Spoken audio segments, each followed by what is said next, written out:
we got the semi today, and we have the 3020. So we're out here at the Insurance Auto Auctions up in Omaha, Nebraska. Turn around.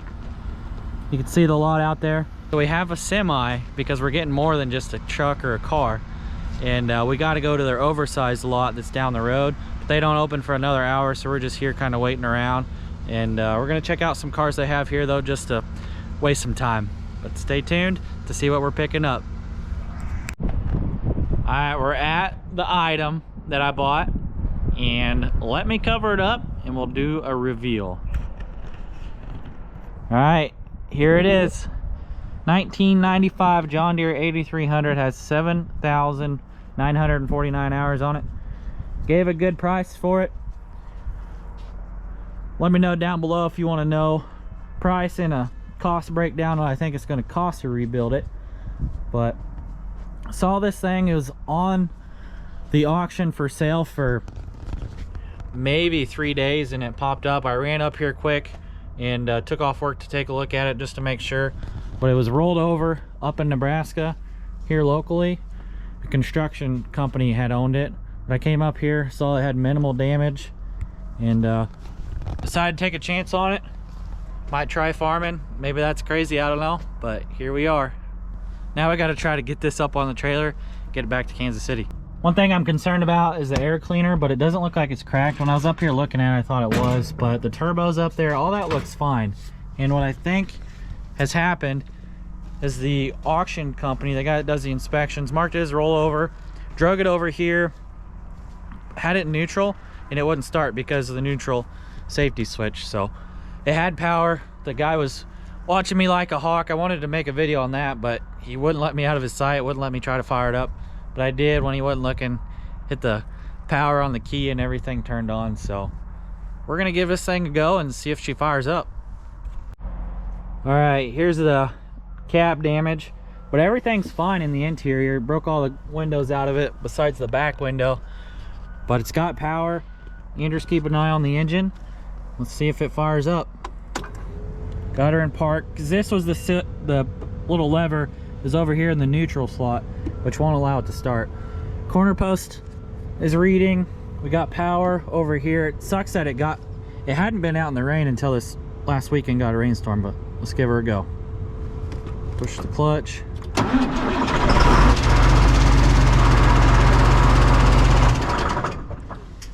So she fired up, but it sounds like the fan's hitting something, so let's take a look at that.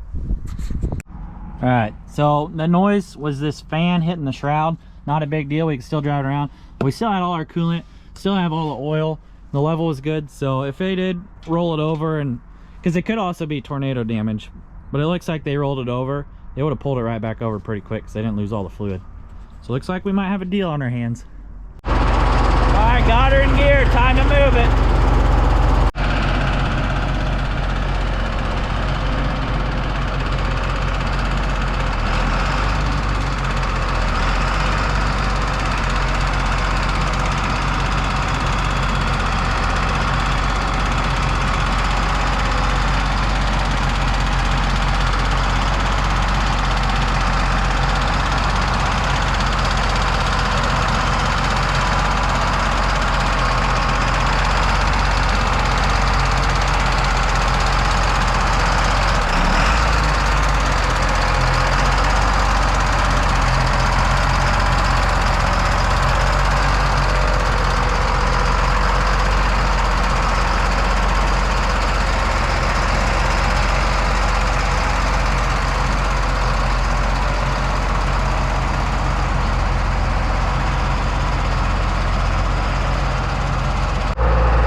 Andrew got the trailer turned around.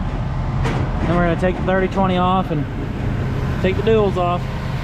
Going from 1995 over there to 1965 right here. This thing works though, works good. So what we're doing is we're blocking up the inner dual, and then we'll pull the tractor forward. It'll lift this dual up, we'll unbolt it. We got all our tools here, the impact sockets, 3020 to load it up. Just fighting the clock now. I gotta get all this done by 4:30, and it's about 2 o'clock now. So here's the dual, got it off. Here's what we did there. So just blocked it up enough, drove the tractor forward, lifts a little bit of weight off that dual, and we can slide it out. So I'm gonna get it loaded up with the 3020 and then flip the tractor around and do the other side.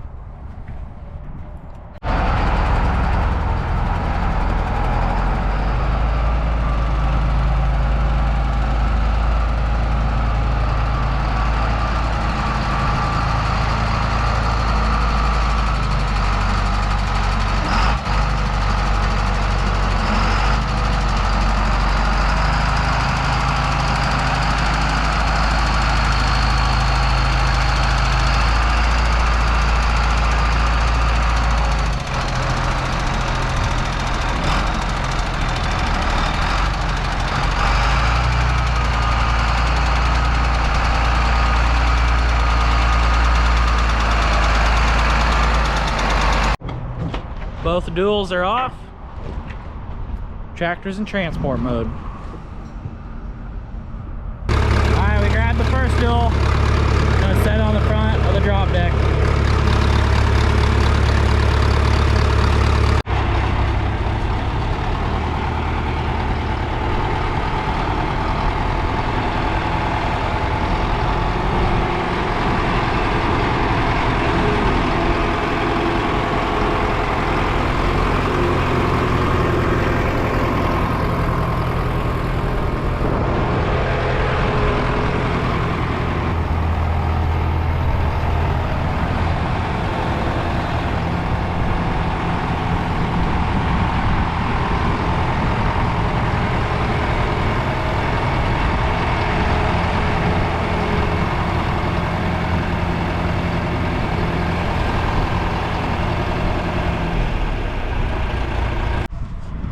Just found this in the cab. I'm guessing you put the cassette tape in and then you can listen to stuff about the engine, sales features, cab, transmission, engines. Pretty neat.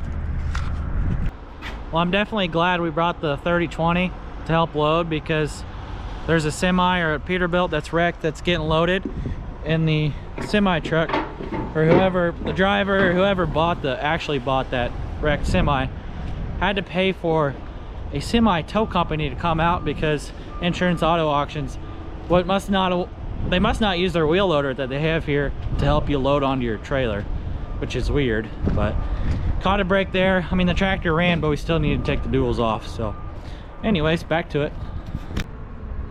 All right, we got the tractor buttoned up.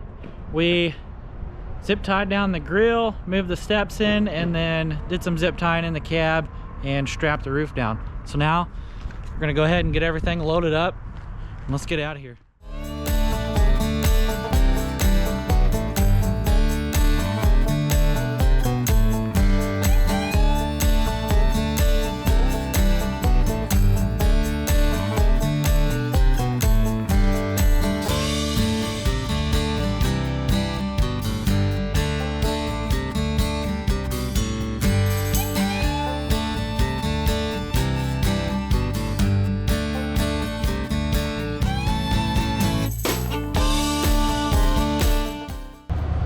Well, we're loaded up. What an adventure. Awesome tractor. Got the 3020 on, the 8300. 30-year gap between these tractors. So the 3020 is my first tractor, and now the 8300 is my second tractor. And a tractor that I'm gonna actually try to make money with. Gotta get all the cool shots.